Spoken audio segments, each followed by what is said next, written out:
राज्याच्या लोकप्रिय उपमुख्यमंत्री सुनेत्राताई पवार,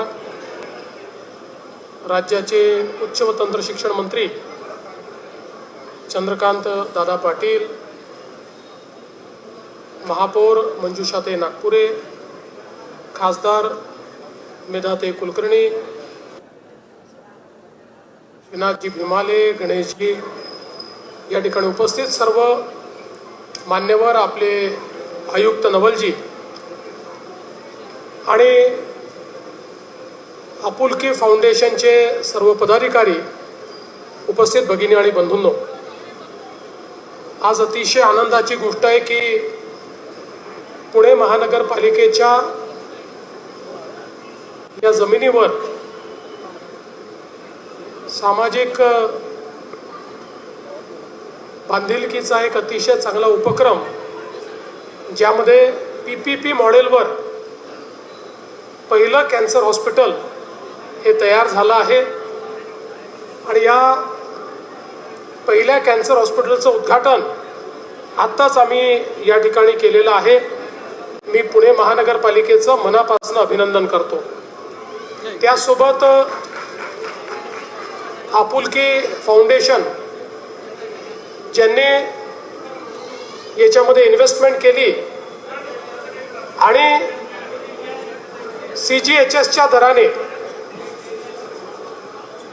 या ठिकाणी सगळ्या ट्रीटमेंट उपलब्ध करून देण्याची मानसिकता दाखवली, ही देखील अत्यंत महत्त्वाची गोष्ट आहे। आपल्याला कल्पना आहे की आज दुर्दैवाने कॅन्सर हा रोग अतिशय वेगाने वाढतोय। वेळेत ट्रीटमेंट झाली तर रोग पूर्ण बरा होतो, अन्यथा दीर्घकाळ ट्रीटमेंट घ्यावी लागते, त्याचा खर्च देखील जास्त आहे।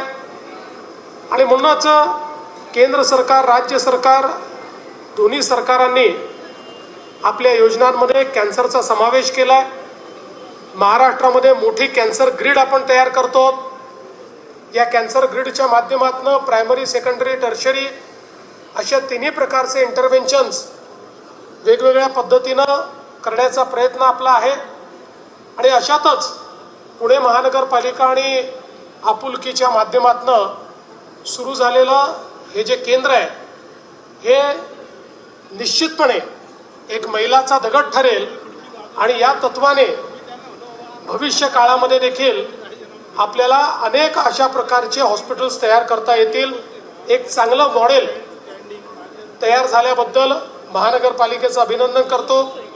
श्रीनाथजी भीमाले ज्यांनी ही संकल्पना या ठिकाणी माझ्यापुढे मांडली आणि त्यानंतर महानगरपालिकेने त्याला अतिशय उत्तम प्रकारे चालना दिली, त्याबद्दल त्यांचंही अभिनंदन करतो। सगळ्या महापालिकेचे महापौर, उपमहापौर, चेअरमन, सत्तापक्ष नेता, विरोधी पक्ष नेते, आपले आयुक्त डॉक्टर वावरे ज्यांचा आपण सत्कार केला, त्या सगळ्यांचं मनापासून अभिनंदन करतो। आणि या आपुलकी मेडिकल सेंटरचं उद्घाटन म्हणून हे आता लोकांकरता लोकार्पित झालं आहे, अशा प्रकारची या ठिकाणी घोषणा करतो। आणि माझं बोलणं संपवत असताना आम्ही आता पुढच्या कार्यक्रमाला जातोय। मला माहिती आहे पुण्यामध्ये सगळ्यांजवळ आपल्या मोठ्या गाड्या आहेत, कृपया आमचा कॉन्वॉय वाढवू नका। आपल्याला पंतप्रधानांनी सांगितल्याप्रमाणे शिस्तीत सगळे वागा, नाहीतर आमच्या मागे सगळे गाड्या घेऊन फिराल, असं कोणी करू नका। एवढीच आपल्या सर्वांना विनंती करतो आणि माझं बोलणं संपवतो। धन्यवाद।